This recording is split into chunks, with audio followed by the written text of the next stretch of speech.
Clear এখন হ্যাঁ বাইরে থেকে আলো আসছে তো। আচ্ছা দেখেন আমি যদি এদিকে একটা কি করলাম স্ট্রোকটা নিলাম তাই না, তাহলে আমরা কি করতে পারি এই যে দুইটা স্ট্রোকের এন্ডিং পয়েন্টে কি দুইটা অ্যাঙ্কর পয়েন্ট আছে রাইট, আমরা চাইলে এগুলোকে কি করতে পারি জয়েন করে দিতে পারি। তাহলে কি করতে হবে দুইটা শেপকে সিলেক্ট করতে হবে, তারপর কোথায় যেতে হবে অবজেক্ট পাথ এবং পাথ থেকে জয়েন, কিবোর্ড শর্টকাট আছে এটা হচ্ছে কি কন্ট্রোল জে দেখছেন। দুইটা অ্যাঙ্কর পয়েন্ট ছিল, দুইটা অ্যাঙ্কর পয়েন্ট এখন জয়েন হয়ে গেছে, যুক্ত হয়ে কি হয়ে গেছে জাস্ট একটা অ্যাঙ্কর পয়েন্টে চলে আসছে। ক্লিয়ার? জি স্যার। আমরা চাইলে এখানে আরো নিউ শেপ নিতে পারি না এখানেও তো। আচ্ছা আমি যখন দেখেন মাউসটা যখন এখানে নিয়ে আসতেছি তখন একটা পার্পল লাইন শো করতেছে তাই না, বা একটা গাইড দিতেছে দেখছেন। এই গাইডটা কেন দিচ্ছে, কারণ এটা হচ্ছে একটা দেখেন আমি যখন নিয়ে যাচ্ছি আমাকে বলতেছে আমি স্ট্রেট লাইনে আসছি। অনেকের এই অপশনটা না আসতে পারে, না আসার কারণ হচ্ছে যাদের আসবে না তাদের ভিউ থেকে স্মার্ট গাইড নামের অপশনটা কি ইনঅ্যাক্টিভ করা আছে। কারো যদি লিখে রাখতে হয় নোট ডাউন করতে হয় করে রাখেন যদি প্রয়োজন হয়। যদি কি আমার এরকম গাইডের প্রয়োজন হয় আমরা সবসময় কাজ করার ক্ষেত্রে স্মার্ট গাইডটা অন রাখার চেষ্টা করব। কেন দেখেন আমি র‍্যান্ডমলি এখানে গেলে কি বুঝতাম না তাই না, কিন্তু আমার স্মার্ট গাইড অন থাকার ফলে দেখেন আমি যখন এখানে যাচ্ছি আমাকে দেখাচ্ছে দেখেন একদম এখন আমি কি উপর থেকে একদম স্ট্রেট নিচে আছি এবং কি ডান দিক থেকে একদম বাঁ দিকে আমি কি স্ট্রেট আছি। সে কি করতেছে একটা গাইডের মাধ্যমে আমাকে ইনস্ট্রাকশন দিচ্ছে তাই না। তাহলে এটা আসতেছে ভিউ থেকে স্মার্ট গাইড থাকার ফলে। যদি স্মার্ট গাইড অফ থাকে এখন দেখেন আমি যদি এখানে যাই সে কি আমাকে ইন্ডিকেট করতেছে না। তাহলে আমরা সব সময় স্মার্ট গাইডটাকে অন রাখবো। ক্লিয়ার? ওকে তাহলে একই প্রক্রিয়া দেখেন আমরা যদি এরকম করে থাকে কোন শেপ আমরা চাইলে এটাকে কি করতে পারি জয়েন করে দিতে পারি। আর জয়েন করলে কি সিলেক্ট করে করতে হবে? জি জয়েন করতে গেলে সিলেক্ট করতে হবে। সিলেক্ট সারা তো জয়েন করতে শুধু জয়েনের ক্ষেত্রে না আমরা জানি কি যে কোনো শেপ বা অবজেক্ট আপনি যে কাজ করতেছেন সেই কাজটা অ্যাপ্লাই হবে কিসের উপর সিলেকশনের ভিত্তিতে। সেই কাজটা অ্যাপ্লাই হবে আমার যে অবজেক্টটা সিলেক্ট করা থাকবে সেই অবজেক্টের উপর। এখন এখানে আরো একাধিক শেপ থাকতে পারে, এখানে আমরা একটা শেপ দেখতেছি এখানে আর 10টা 15টা শেপ থাকতে পারে না। আপনারা যে ফ্লায়ার করছেন ফ্লায়ারে বিভিন্ন শেপ ছিল না, তো আমার যখনই কোনো কিছুকে যুক্ত করার প্রয়োজন হবে বা দুইটা অ্যাঙ্কর পয়েন্ট এই অবস্থায় ছিল এটা যদি দেখি আমি ওই দুইটা অ্যাঙ্কর পয়েন্ট কি এখন আলাদা তাই না, একটার সাথে একটা কানেক্টেড না এবং দুইটা আলাদা কি আছে অ্যাঙ্কর পয়েন্ট আছে দুইটা শেপের। এটা একটা শেপ এটা একটা শেপ, আমি চাইছি এই দুইটা শেপকে একসাথে কি লাগিয়ে দিতে জয়েন করে দিতে। আপনারা সুপার গ্লু ইউজ করেন না? জি স্যার। সুপার গ্লু দিয়ে কি দুইটা কর্নার যদি এক করে দেই অর্থাৎ দুইটা তাহলে কি সে একসাথে যুক্ত থাকে তাই না। তো এই একই প্রক্রিয়ায় যদি জয়েন করার প্রয়োজন হয় সেক্ষেত্রে আমরা কি করতে পারি পাথ থেকে জয়েন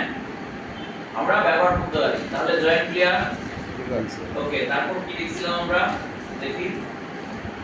এরপর অপশনটা ছিল মেবি এভারেজ। এভারেজ করা মানে কি গড় করে ফেলা তাই না। তাহলে আমরা কি লিখছিলাম ওই দিন কয়েকটা কি লিখছিলাম ওকে যদি আবারও লাইনটা নিই তাহলে আমরা এখানে কয়েকটা লাইন আমি কি করতেছি ট্রান্সফর্ম অ্যাগেইন করতেছি তাই না। কন্ট্রোল ডি মানে কি ডুপ্লিকেট। স্যার আমি বলছিলাম কি ছিল ডুপ্লিকেট হচ্ছে অনেকেই বলে এটা অ্যাকচুয়ালি হচ্ছেটা কি দেখেন তো অবজেক্ট থেকে যদি ট্রান্সফর্মে যাই কন্ট্রোল ট্রেড ডুপ্লিকেট লেখা আছে ট্রান্সফর্ম তাহলে কোশ্চেনে কি ডুপ্লিকেট আসবে না। কন্ট্রোল টির কিবোর্ড শর্টকাট যদি বলে কাজ কি প্রশ্নে কি থাকবে ট্রান্সফর্ম অ্যাগেইন আপনাকে তখন ট্রান্সফর্ম অ্যাগেইন লিখতে হবে ডুপ্লিকেট কিন্তু আসবে না। তখন বললেন না যে প্রশ্নই ভুল আসছে ডুপ্লিকেট মিলে ওকে। আচ্ছা আমি একটু কমিয়ে দিই তাহলে আমরা কি করতে পারি আমরা অ্যারেঞ্জের মাধ্যমে কর্নারগুলো কি কি করতে পারি একসাথে করে ফেলতে পারি কিভাবে তো দেখি আবার অবজেক্ট থেকে আমি প্রথমে সিলেক্ট করে নিচ্ছি অবজেক্টগুলো তাই না পাথ থেকে এভারেজ থেকে দেখেন এখানে কয়েকটা ভাগ আছে হরিজন্টাল ভার্টিক্যাল এবং বোথ আমি দেখি প্রথমে হরিজন্টালে যদি ক্লিক করি তাহলে কি হয় হরিজন্টালে ক্লিক করলে দেখেন কি কোনো কিছু হচ্ছে না এখানে এই শেপটাতে কোনো কিছু হচ্ছে না আচ্ছা ভার্টিক্যাল দিয়ে দেখি কি হয় ভার্টিক্যাল দিলে কি হবে ভার্টিক্যাল দিলে কি হচ্ছে ভার্টিক্যালি কারণ সবগুলো ভার্টিক্যাল লাইন একসাথে কি হয়ে গেছে চেপে গেছে তাই না তাহলে এখানে ভার্টিক্যাল লাইনে কি হয়ে গেছে সবগুলো একটা কর্নারে চলে আসছে এখন আমরা চাইলে কি করতে পারি এই যে কর্নারগুলো আছে এগুলোকে আমরা কি করতে পারি জয়েন করে দিতে পারি দেখি তো জয়েন হয় কিনা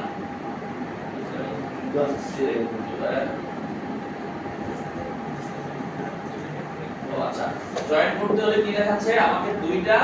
অ্যাঙ্কর পয়েন্ট এখানে আমি একাধিক অ্যাঙ্কর পয়েন্টগুলো কি সিলেক্ট করে রাখছিলাম যার কারণে কি হচ্ছে না জয়েন হচ্ছে না এগুলো সবগুলো স্ট্রোকই আছে যদি আপনি সিলেক্ট করেন সবগুলো কি এখন স্ট্রোক কালারই আছে হ্যাঁ আপনি ক্যাপ স্ট্রোকের তো অনেকগুলো কি অপশন আছে তাই না এখান থেকে আপনাদেরকে দেখাচ্ছি না স্ট্রোকের আপনারা তিনটা ক্যাপ ইউজ করতে পারেন তিনটা কর্নার ইউজ করতে পারেন এবং কি স্ট্রোকগুলোকে অ্যালাইন করতে পারেন তাই না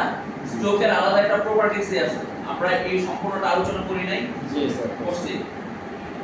তো আবারো যদি যাই এখান থেকে দেখেন এভারেজ করি বোথ আমরা যদি দুইটা সাইডে করি তাহলে কি হবে তাহলেও একই কাজটা হচ্ছে তার মানে আমি যদি এখানে যদি অন্য একটা শেপ দেই যদি জাস্ট এরকম একটা শেপ নেই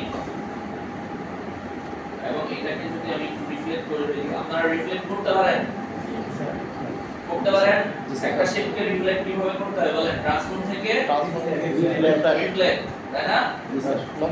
এবং ভার্টিক্যালি করতেছি আমি যদি এখন কপি করি তাহলে কি আমার আরেকটা আলাদা তৈরি হবে আর যদি ওকে প্রেস করি তাহলে কি হবে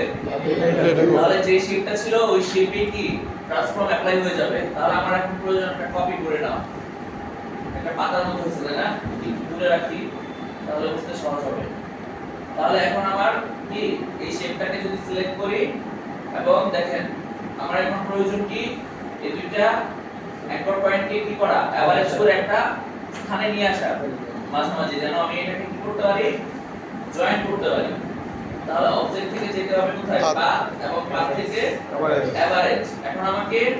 ক্লিক করতে হবে দেখেন কোথায় ভার্টিক্যাল করে দেখি কি হয় ভার্টিক্যালি করলে এই দুইটা শেপ কি হয়ে গেছে এখন কাছাকাছি চলে আসছে এখন আমি যদি আবারো এটাকে সিলেক্ট করি এই কর্নারটাকে এবং অবজেক্ট থেকে পাতে এসে জয়েন করে দেই দেখছেন এই দুইটা কর্নার কি এখন যুক্ত হয়ে গেছে এবং একই প্রক্রিয়ায় যদি আমি এই দুইটা কর্নারকে সিলেক্ট করতেছি কিসের সাহায্যে ডিরেক্ট সিলেকশন আপনি যদি সিলেকশন টুল দিয়ে সিলেক্ট করেন তাহলে বলেন তো স্যার কি হবে পুরোটা হবে আমার যে শেপটা আছে তাহলে সবগুলো কি সিলেক্ট হয়ে যাচ্ছে কিন্তু আমি চাইছি কি আমার কর্নারগুলোকে সিলেক্ট করতে তাহলে ইউজ করতে হবে কি ডিরেক্ট সিলেকশন টুল ক্লিয়ার সবাই স্যার এই সিলেকশন টুল এবং ডিরেক্ট সিলেকশন টুল সবাই কি ক্লিয়ার এবং দেখেন একটু পার্থক্য আছে পার্থক্যটা কেমন আমি যখন ডিরেক্ট সিলেকশন টুলে আসি তখন আমার মাউসের কার্সরটা কিন্তু হোয়াইট দেখছেন আমি যদি সিলেকশন টুল ক্লিক করি আমার মাউসের কার্সর কি আছে ব্ল্যাক তাহলে আমার ওইখানে দেখতে হবে নাকি আমি মাউসের কার্সর দেখে বুঝবো আমি কোন পজিশনে আছি মাউসের কার্সর ক্লিয়ার এগুলো ছোট ছোট ডিফারেন্স যখন দ্রুত কাজ করবেন তখন কি ওইদিকে তাকানোর সময় নেই তাহলে কি করতে পারি আমরা এটাকেও চাইলে কি করতে পারি বাম থেকে জয়েন করে দিতে পারি তাহলে দেখেন এটা এখন পাতার মতো হয়ে গেছে না জয়েনের কাজ এইটুকু অ্যাঙ্কর পয়েন্টগুলোকে কি করে জয়েন করে আর এভারেজের কাজ হচ্ছে সে একটা কি নির্দিষ্ট বা গড় পজিশনে কি করে অ্যাঙ্কর পয়েন্টগুলোকে সিলেক্টেড অ্যাঙ্কর পয়েন্টগুলোকে নিয়ে আসে তারপরে কি দ্রুত দেখি আমাদের অনেকগুলো টপিকস আউটলাইন স্ট্রোক আচ্ছা আমরা যখন কোনো স্ট্রোক নেই